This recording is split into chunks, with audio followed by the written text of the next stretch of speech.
সেজন্যই চারজন চারটা বিয়ে করে হারাম তার জন্য। একজন যারা ছড়াই দিচ্ছে বা দিয়েছে যে চারটা বিয়ে করা সুন্নত, এটা ভুল কথা।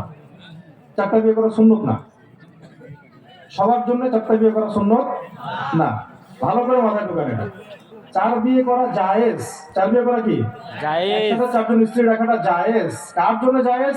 যার সেই সামর্থ্য আছে তার জন্য জায়েজ। যার সেই সামর্থ্য নেই তার জন্য এটা উল্টা হারাম। যা একজন ব্যক্তি একজন স্ত্রীকে সন্তুষ্ট করতে পারে না, সে কি চারজনকে পারবে? আর সেজন্যই চারজন চারটা বিয়ে করে হারাম তার জন্য। একজন ব্যক্তি দুজনকে মেনটেন করতে পারে না, তার অর্থনৈতিক সেই সামর্থ্য নাই, আর চারটা নিয়ে বসে আছে, সে তো একজনকে খাওয়াইতে পারে না, দুজনকে খাওয়াইতে পারে না, চারজনকে পারবে কিভাবে? তখন এটা হবে জুলুম। এটা কি হবে? আর একজন ব্যক্তির শারীরিক সক্ষমতা আছে, মানসিক সক্ষমতা আছে, তার সেরকম অর্থনৈতিক সক্ষমতা আছে, সব দিক থেকে সে মানে পারফেক্ট, তার যোগ্যতা আছে, সে যদি করে সেটা তার জন্য জায়েজ। সে যদি বলে আমি একটা সুন্নত প্রতিষ্ঠা করছি, এমনও বলার সুযোগ নেই। কথা বুঝতে পারছেন? এটা ভুল ভুল ধারণাকে সমাজে তৈরি করে দেওয়া হচ্ছে। কিন্তু সে যদি করে, সামর্থ্য থাকার পর সে যদি করে, সেটাকে তিরস্কার করার অধিকারও আমাদের ইসলাম দেয়। বুঝতে পারছি? সে এটা এভাবে প্রতিষ্ঠা করতে পারবে না যে আমি খুব বড় একটা কাজ করছি সমাজে। আপনি একটা জায়েজ কাজ করছেন। আপনি কি করছেন? একটা, আমরা দুটো বিয়ে করেছি বা কেউ তিনটা বিয়ে করেছেন, এটা একটা জায়েজ কাজ করছেন। একটা জায়েজ জিনিস ছিল, জায়েজ একটা কাজ করছেন। যেমন ধরেন যে আপনি দাড়ি যে রেখে দিয়েছেন, এটা জায়েজ না সুন্নত? সুন্নত। আরো বেশি গুরুত্বপূর্ণ, এটা কি আরো বেশি দ্বীনি ইলম অর্জন করছেন, এটা কি জায়েজের পর্যায়ে না ফরজ? তাহলে এখন চার বিয়ে নিয়ে যেভাবে ফ্যান্টাসি, ইলম নিয়ে তো ফ্যান্টাসি নাই, সুন্নতের আমল নিয়ে ফ্যান্টাসি নাই। ঠিক আছে, আবার নবী সাল্লাল্লাহু আলাইহি ওয়াসাল্লাম বিয়ে করেছেন 40 বছর বয়সে একজন নারীকে। কে করবে আমাদের সমাজে? ওই ফ্যান্টাসি বই, এটা তো নাই। তারপরে নবী সাল্লাল্লাহু আলাইহি ওয়াসাল্লাম বিয়ে করেছেন তালাকপ্রাপ্ত নারীদেরকে। তালাকপ্রাপ্ত নারীদেরকে কয়জন বিয়ে করেছে? কয়জন বিয়ে করেছে? তারপরে নবী সাল্লাল্লাহু আলাইহি ওয়াসাল্লাম বিয়ে করেছেন একজন মাত্র স্ত্রী ছিলেন তার, কুমারী। বাকি সবাই তালাকপ্রাপ্তা বিধবা। তালাকপ্রাপ্তা বিধবা। সমাজে ইসলাম এই সুযোগটা দিয়েছে কেন? কারণ সমাজের লক্ষ লক্ষ তালাকপ্রাপ্তা বিধবা মেয়েরা যেন স্বামী পায়, এই জন্য দিয়েছে ইসলাম। এটা তো ফ্যান্টাসির জন্য দেওয়া হয় নাই। বাংলাদেশে একটা পরিসংখ্যান বলছে যে এখন প্রায় 36 লক্ষ নারী আছে বাংলাদেশে যাদের স্বামী নাই, বিধবা বা তালাকপ্রাপ্তা বা ইত্যাদি ইত্যাদি, এতিমা। এখন সবাই যদি একটা করে তাহলে তারা স্বামী পাবে না। এই মেয়েদের কি কোনো অধিকার নাই সংসার করার, সন্তান ধারণ করার? এখন তাহলে এই যে ইসলাম জায়েজ সুযোগটা রাখছে কেন? এইগুলো যেন ফিল আপ হয়। তাই আর সবাই কি তাদের দায়িত্ব নেবে? উত্তর না। যার সামর্থ্য আছে সে যদি নেয়, এটাকে আমরা তিরস্কার করতে পারবো না। সে একটা জায়েজ কাজ করেছে। কি করেছে? ব্যাস এতটুকু। তো এখানে জরুরতের কথা বলছে, এটা ব্যক্তি বিশেষে আলাদা আলাদা হবে। সবার একরকম এটাতে মাসালায় ফতোয়া আসবে না। আর এটার জন্য প্রথম স্ত্রীর অনুমতি নেওয়া বাধ্যতামূলক নয়। ঠিক আছে, প্রথম স্ত্রীর অনুমতি নেওয়া বাধ্যতামূলক নয়, নিলে অনেক ভালো, বাধ্যতামূলক নয়। আশা করি বোঝাতে পারছি। এটা নিয়ে অনেক প্রান্তিক চিন্তা আছে মানুষের মধ্যে, যে এটাকে ফ্যান্টাসি মনে করেন, এটা করবো এটা করবো। এটা সবার জন্য প্রযোজ্য না ভাই। আর এখনকার যুগের মানে এখনকার সমাজের যে অবস্থা, এই সমাজের মেয়েরা এই ধরনের মানসিকতায় বড় হয়ে ওঠে নাই। সমাজে এগুলো মেনে নেওয়ার ব্যাপারে এখনো অনেক প্রতিবন্ধকতা আছে। এমন কিছু করতে না যাওয়া যেটা আবার আমার ফরজ ইবাদতে ঘাটতি সৃষ্টি করে, অতিরিক্ত ঝামেলা কাজে না নেওয়া। আর যদি আপনি সব মেনটেন করতে পারেন তাহলে আহলান সাহলান, করেন, কোন সমস্যা। এখানে হচ্ছে লটারি এবং কি ভিসায় আবার একই প্রশ্ন, জুয়া সম্পর্কে। এখানে কি জুয়া নিয়ে বেশি আলোচনা নাকি?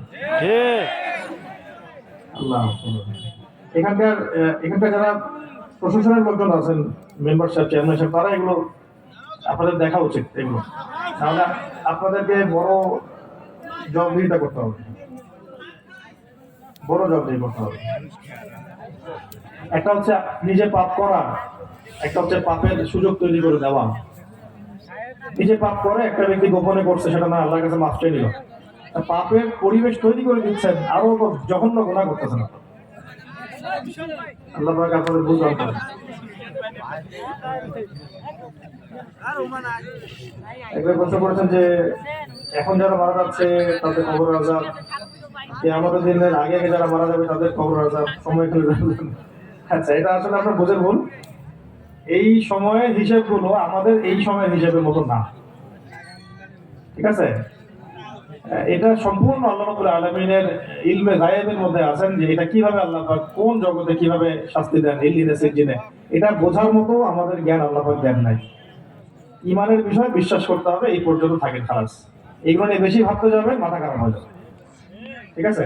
একজন মানুষ যখন পানিতে ডুবে মারা গেছে, পানিতে ডুবে মারা গেলেও তার কবরের সওয়াল জবাব তো হবেই। আর কিভাবে হবে, সে তো মাটি পায় নাই। যদি প্রশ্ন করেন তো মাটি দাফন করা হয় নাই, কিভাবে দেওয়া হবে?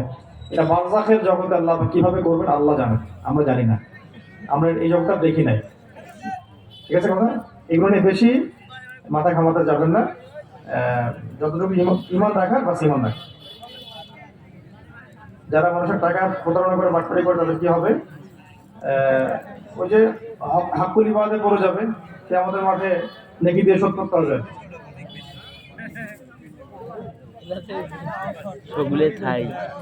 একবার বলছেন যে আমি ওই হারাম সম্পর্কে লিপ্ত আছি, ছাড়তে পারি না।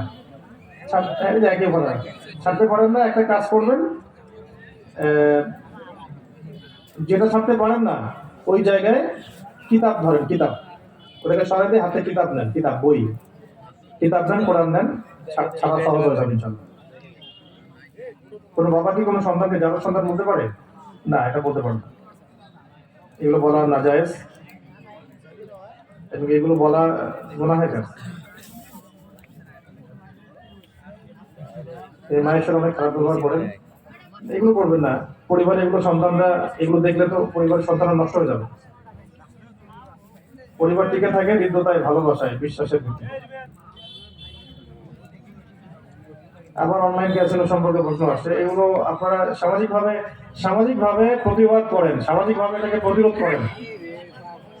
যদি যদি আল্লাহকে ভয় করে থাকেন, আল্লাহর আযাবকে ভয় করে থাকেন, তারপর সামাজিকভাবে এটাকে প্রতিহত করুন। অন্যথায় আল্লাহ পাকের গজব নেমে আসতে পারে, তখন কিন্তু বাঁচতে পারবে না। আমি নিজেও শিক্ষিত মানুষ, আমি আলেম হতে চাই আপনাদের মতো। আমরা তো আলেম হইনি এখন, পরিবার হতে দেয় না, করণীয় কি? পরিবার সবসময় যে অনুকূলে থাকবে এমন না, বেশিরভাগ পরিবারই এই বিষয়গুলো বুঝে না, ওই বুঝ তাদের নাই।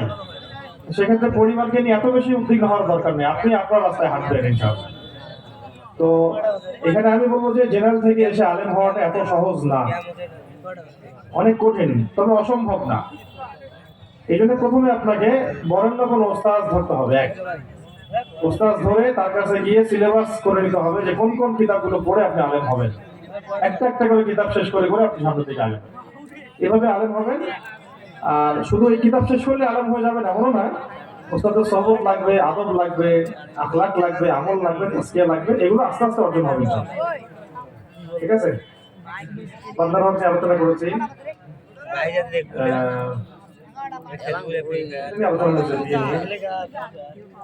বর্তমানে অনেক ইসলামিক দল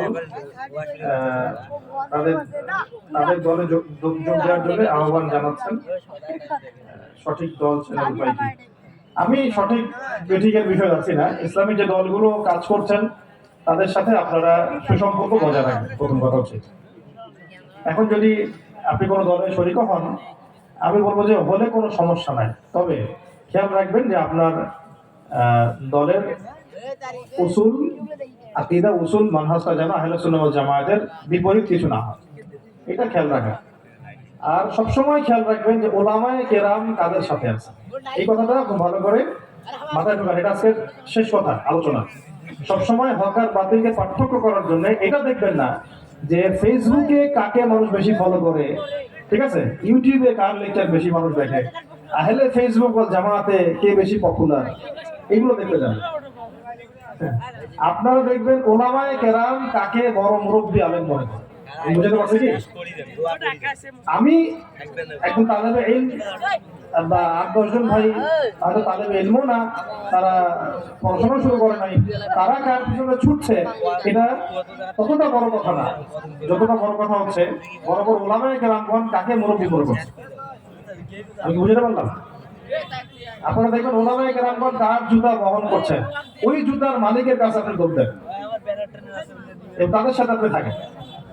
এটা দেখবেন না যে পঙ্গপালের মতো মানুষ তার পেছনে দৌড়াচ্ছে। আদনান ভাই লস করতেছে, তার পেছনে লাখ লাখ ফলোয়ার্স, এটা আপনি দেখতে যাবেন।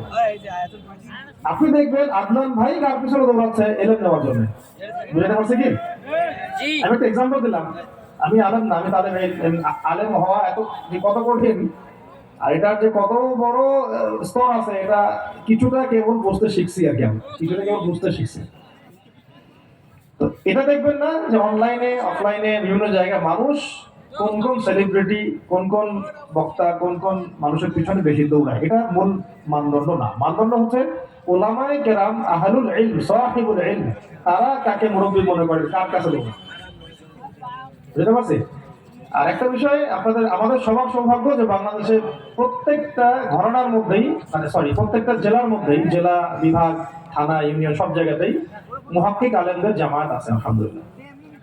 এবং কওমি মাদ্রাসাগুলো আছে, আমাদের আকাবেরগণ আছেন, মুরব্বীরা আছেন। এটা আমাদের বড় সৌভাগ্যের বিষয়। তো এখানে তো বিভ্রান্ত হওয়ার সুযোগ খুব কম। চোখ কান খোলা রাখলেই তো বোঝা যায় যে ইনশাআল্লাহ কারা হকের উপর আছে, কারা স্যাক্রিফাইস করেছে, কারা জীবন দিচ্ছে, কারা মাঠে আছে। এগুলো বিবেচনা করে আমরা সামনের দিকে যাবো ইনশাআল্লাহ। তবে একবার শেষ কথা হচ্ছে, যে দলই করেন ওইটাকে হক বাতিলের চূড়ান্ত মানদণ্ড মনে করে করবেন না। করতে গেলে আপনার মধ্যে কেবল আসবে, অহংকার চলে আসবে, অন্য ভাইকে তাচ্ছিল্য করবেন, বিভক্তি সৃষ্টি হয়ে যাবে। আল্লাহ তাকে আমাদেরকে দান করে দেন। আজকের মতো এটুকু থাকলো ইনশাআল্লাহ। আকুল কওলি হাযা আস্তাগফিরুল্লাহ লি ওয়া লাকুম ওয়া লিসাইরিল মুসলিমিন। বারাকাল্লাহু লানা ওয়া লাকুম বিল আয়াতিল হাকীম ইন্নাহু তাআলা জাওয়াদুন কারীম ওয়া রাউফুর রহিম। সবাই একটা দোয়া পড়ি, সুবহানাকা আল্লাহুম্মা ওয়া বিহামদিকা نشهد أن لا إله إلا أنت نستغفرك ونتوب إليك.